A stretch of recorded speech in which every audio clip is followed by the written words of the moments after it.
Welcome to episode 2 of Cocktails and Conversations. I am your host, Akil McLeod from DapperAdvisor.com. And today I'm going to be answering the question, how do you start a men's fashion blog? And this is something I can talk about for hours, but trust me, I won't. I'm going to try to keep it as succinct and as compact as possible because I wrote a post on this already over the summer, so you can definitely use it as a resource. I'll post a link to that right here, and just in case I don't cover everything, please refer back to that. I tried to go as in-depth as possible, and I think I covered a lot of important points, so I'm going to just try to reiterate some of those and embellish just a little bit, just in case I missed out on something. So yeah, very popular topic now. I think it's dope that a lot of guys are interested in fashion and they want to create that outlet for themselves to just express their fashion sense. I think that's dope. So however I can help, please continue to send those questions and these type of questions so I can really try to, help you get started with this. So first things first, when it comes to starting a men's fashion blog, you want to make sure that you differentiate yourself from the others. When I say that, I mean you want to carve your own niche. You want to make sure that what you're doing is different from the other blogs out there. There are hundreds and hundreds of fashion blogs right now, and it's to the point where it's a little oversaturated. If you want to get advice on how to tie a tie or how to do whatever, trust me, there's millions and millions of links and tutorials and stuff like that out there. So if you want to start another blog talking about how to tie a tie, trust me, it's been done. There's enough information out there on that. What you want to do is do something different. Try to create something that not necessarily hasn't been done, but just create it in your own way. Even if you're talking about how to tie a tie, make sure that you're doing it in a unique and different way that it can engage with people and get them excited to keep coming back to visit your page. So yeah, first things first is find a way to differentiate yourself from all the other bloggers out there. Next, you want to find your target audience. You want to make sure that you know who you're trying to reach and who you're trying to engage with. For me, my target audience has always been young professionals, because when I started my blog, I was a young professional, and I still am, but I was in graduate school working on my degree in higher education. And at that time, I really couldn't find anybody that I can use as a source for inspiration. I would go on Google and try to find different outfits and things like that, and I would never find any, black young men that looked really, well dressed. So for me, that was a problem. So instead of complaining and, just giving up, I said, I'll just be that guy, and hopefully a few years down the road, when people are looking for young black men that they can seek inspiration in, they'd find me. So far it's been really good. I've been having a lot of success with this blog, and I've been having a lot of fun as well. I think this blog has provided a lot of opportunities for me, and just for me to meet new people, continue to stay creative. And like I said, it's very popular right now, so I think that's a good thing, but it can also be a bad thing. The bad part is that it's so oversaturated that if you're not different, you're pretty much wasting your time. And the good thing is the fact that there's always a need for somebody to bring something different to the table. What that difference is up for you to decide. So next thing, outside of being different, finding your target audience, you want to start a blog, period. You want to start with whatever it is that you have. When I started with Tumblr. Tumblr's not as popular as it used to be, but it was an easy platform for me to navigate through, and it was just something for me to take pictures, throw it up really quick, put some text if I wanted to, and it was, really easy and it was fun. Nowadays, like I said, Tumblr's not as popular, so I probably wouldn't start there. If I was somebody just starting out, I would probably go to a Blogger or WordPress or what's that other thing? I think Foursquare or something like that it's called. Even Wix has a good platform for bloggers now, and Wix is free, and it's a platform that you can create your own website and customize it yourself. So that's also a really good option too. I never really used Wix, honestly, though. It was a little too complicated for me. I think it's gotten easier over the years, but when I first was looking into it, it was too difficult for me, so I said fuck that. So anyway, I hired somebody to create my latest site, and I found them on Upwork.com. Upwork is really, really good because most of the people there are from foreign countries, so they don't charge a lot of money, but they're very, very skilled and they're very knowledgeable on how to create a website and deliver what you want. So that was the way I went. I think I paid $250 to get my site up and running, and I've been using that same developer for maybe 3 or 4 months now, maybe a little longer.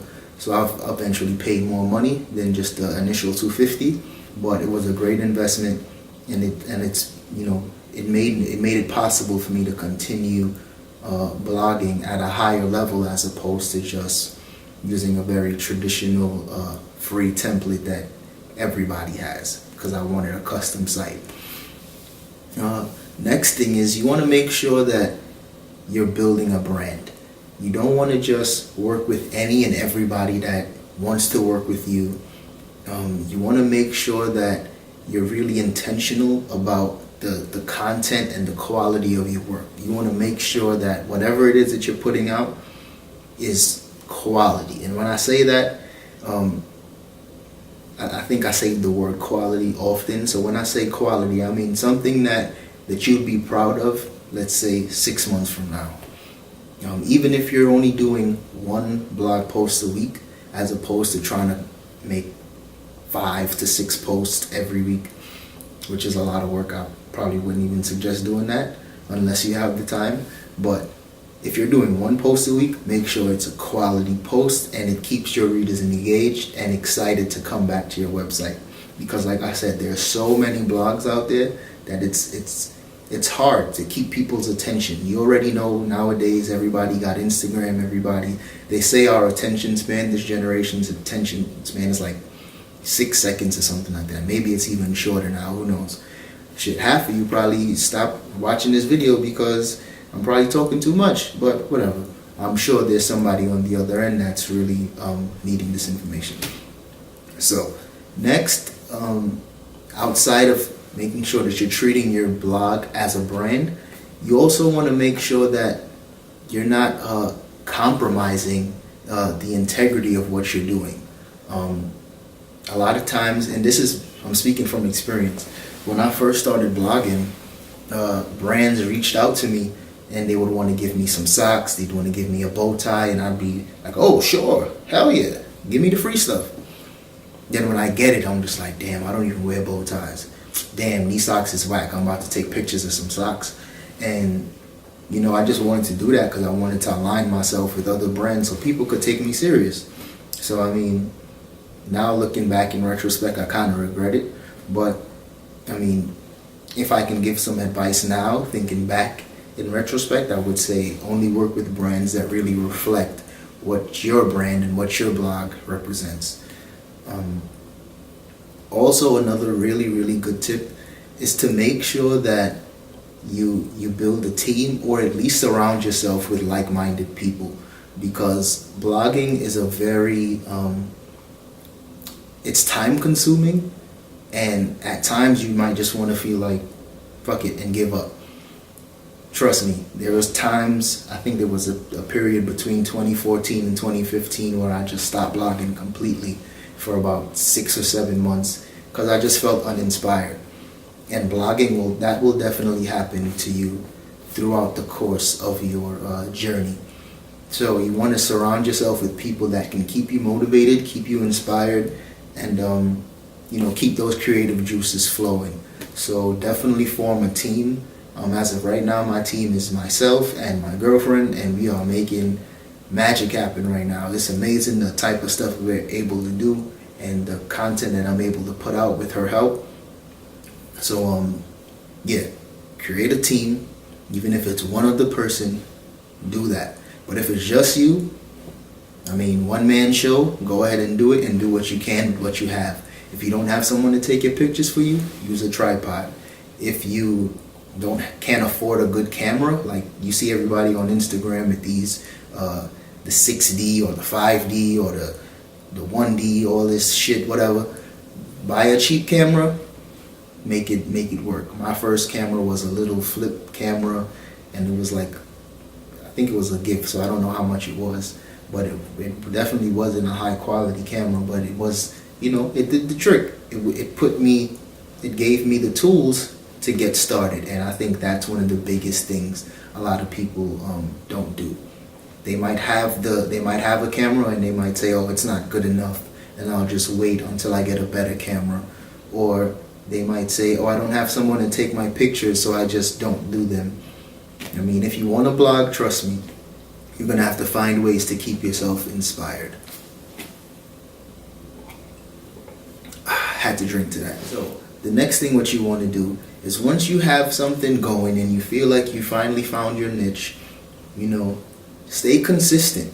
Like I said, not necessarily writing a post every day or every other day, but find a schedule that works best for you and stick to that schedule. If you want to put out a post every Monday, do that.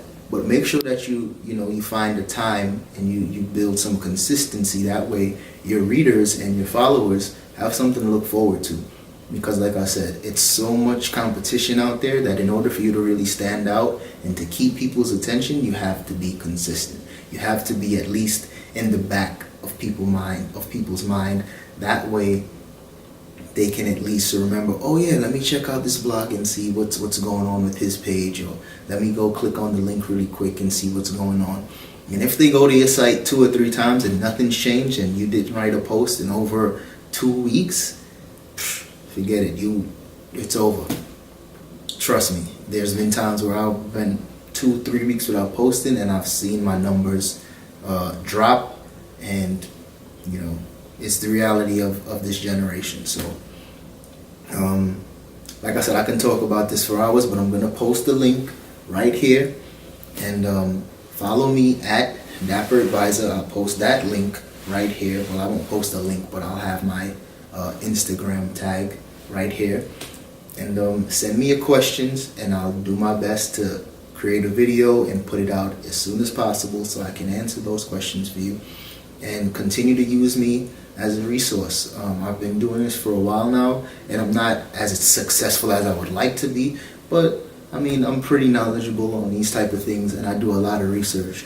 So yeah, I'm just here to help, and here to enjoy these cocktails. So cheers until episode 3.